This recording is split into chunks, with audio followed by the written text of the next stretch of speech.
अब बात होगी कुछ स्पोर्ट्स से। स्क्वॉश की दुनिया में 12 साला महानूर अली का बड़ा कारनामा, नेशनल वुमेन्स स्क्वॉश चैंपियनशिप में गोल्ड मेडल जीतकर बड़ी कामयाबी अपने नाम कर ली। इस जीत के बाद Pakistani youngest female of squash बनकर स्क्वॉश में एक नई तारीख रकम कर दी उन्होंने। यानी छोटी उम्र में एक बड़ा कारनामा उन्होंने सर अंजाम दिया। और दूसरी बहन सैरिश, उन्होंने अभी अंडर 15 कैटेगरी में क्रीक क्लब में होने वाले नेशनल स्क्वॉश चैंपियनशिप में गोल्ड मेडल अपने नाम कर लिया है। तो हमारे साथ महानूर और सैरिश दोनों मौजूद है। अस्सलाम वालेकुम। अस्सलाम वालेकुम। बहुत बहुत मुबारक आपको भी और बहुत बहुत मुबारक आपको भी। ये तो हम सिंपल, आप कैसा महसूस कर रहे हैं, कैसा महसूस कर रहे हैं, ये हम पूछने नहीं जा रहे। कैसा कंपटीशन रहा and you been the youngest to qualify if I am not wrong. तो ज़रा बताएं कि अब आपके आगे क्या प्लान्स हैं और किस तरह क्वालिफाई किया, क्या कैसा कंपटीशन रहा? ओवरऑल टूर्नामेंट बहुत अच्छा था क्योंकि सीनियर जो है तो मैं पहले भी खेल चुकी हूँ। मैं पहले जब मैं आई मीन 2 इयर्स बैक कह सकते हैं, मैं फर्स्ट राउंड हार जाती थी और अपनी बहन से ही। तो उसके बाद ये भी कभी कभी मैं भी तब फर्स्ट राउंड ही मेरा सीनियर के साथ आ जाता था। तो फिर मैंने ख़ुद को इतना ट्रेन किया, इतना वो कहते हैं ना कि मैंने अपनी टेक्निक्स पे काम किया, तो फिर जाके अल्हम्दुलिल्लाह मैं आज अपनी सीनियर से जीती फाइनल। और मैंने वाबडा को हराया, मैंने पंजाब को हराया, मैंने जो है तो नेवी को हराया, मैंने सिंध को हराया। तो इन सब से जीत के फिर मैं फाइनल पहुंची क्योंकि वो मेरी सीनियर थी, तो उनसे मैं पहले भी हार चुकी थी। 3-2 क्लोज मैच गया था, फिर मैं 3 लव हारी थी। तो ये जीत मेरे लिए बहुत एक मेरी कैरियर का सबसे बड़ा आप कह सकते हैं अभी तक कि मैंने जो है तो वुमेन सीनियर जीता पहली बार। तो और मैं बहुत खुश हूँ। मैं चाहती हूँ कि मैं और भी मेहनत करूँ। पाकिस्तान में तो सही है, लेकिन वर्ल्ड लेवल पे भी इसी तरह के टूर्नामेंट जीतूँ।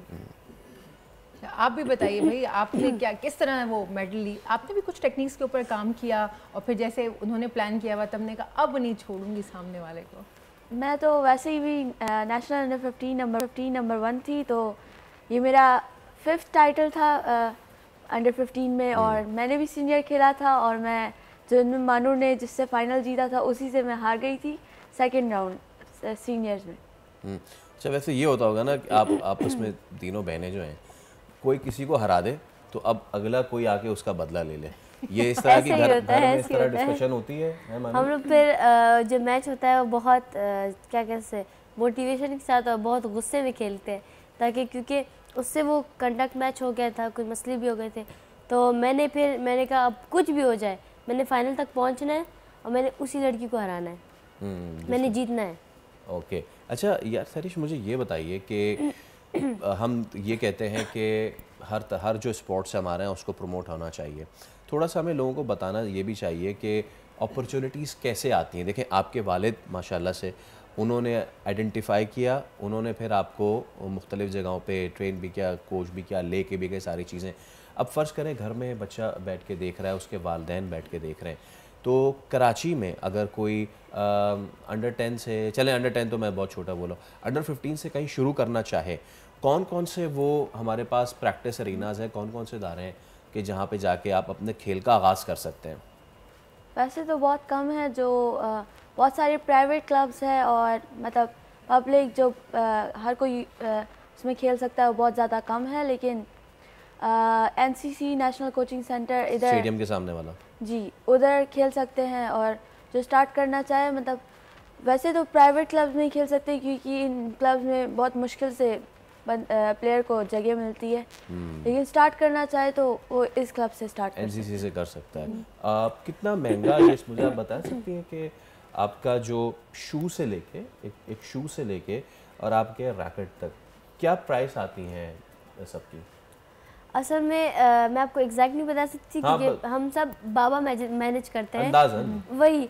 तो हमारा एक जो प्रो का रैकेट होता है, मतलब प्रोफेशनल स्क्वॉश प्लेयर का, तो वो तकरीबन 40,000 तक आता है, जो कि मैं भी यूज़ कर रही हूँ उसमें ऐसे ही। लेकिन फिर आप जब बिगिनर का लोगे, आप जब उससे थोड़ा बच्चों के लिए लोगे स्मॉल, तो उनकी फिर अलग प्राइस होती है। लेकिन अगर आप प्रोफेशनल खेल रहे हो तो आपको फिर शूज़ भी अच्छा चाहिए, आपको इवन सॉक्स भी आपको होते हैं स्क्वॉश के, वो आपको चाहिए होते हैं। अच्छा, इवन आपको किट भी आपकी प्रोफेशनल होनी चाहिए, फिर आपको खेला नहीं जाता। और सोल उसका डिफरेंट होता है या उसका जो नीचे बिल्कुल, क्योंकि क्रिकेट में तो स्पाइक्स होते हैं, फुटबॉल में जो है वो एक डिफरेंट उसके जूते का नीचे का हिस्सा होता है। इसमें if I am not wrong, थोड़ी बहुत बैडमिंटन बस आजमाइश की है मैंने, तो रबड़ नीचे लगा होता है सो दैट आप उसको रुक सकें अपनी मूव को, ऐसा ही होता है?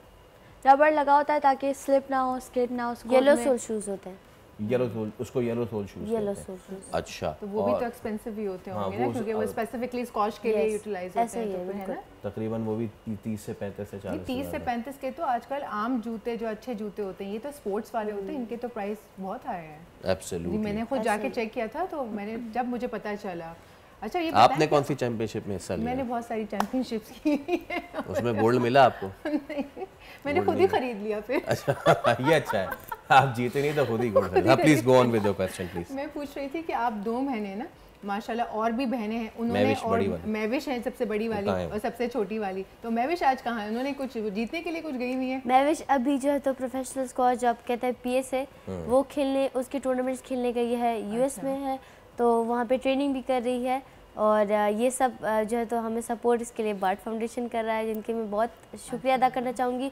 और अभी हम लोग भी यूएस जाने वाले हैं, हमारी कराची से ही फ़्लाइट होगी 4 को, तो इंशाल्लाह हम लोग वहाँ पे यूएस जूनियर खेलेंगे, फिर इंग्लैंड हम लोग ब्रिटिश जूनियर खेलेंगे जो हम पिछले साल नहीं खेल पाए, इंशाल्लाह स्कॉटिश जूनियर भी खेलेंगे जो हम पिछले साल जीते थे। तो ये 3 टूर्नामेंट्स होंगे हमारे, तो उसके लिए हम लोगों ने पीछे ट्रेनिंग भी की है। मेरी 2 सिस्टर्स को बार्ट फाउंडेशन कर रही है और मुझे सफ़ायर स्पॉन्सर कर रही है। चले भाई, इस मैसेज के साथ कि हमें स्कूल्स में स्पोर्ट्स की तरफ तवज्जो देनी चाहिए और वहाँ पे हम अपना टैलेंट ग्रूम करना चाहिए। थैंक यू सो मच, आप दोनों तशरीफ़ लाएं। सब्सक्राइब करें और बेल दबाएं ताकि कोई खबर रह न जाए।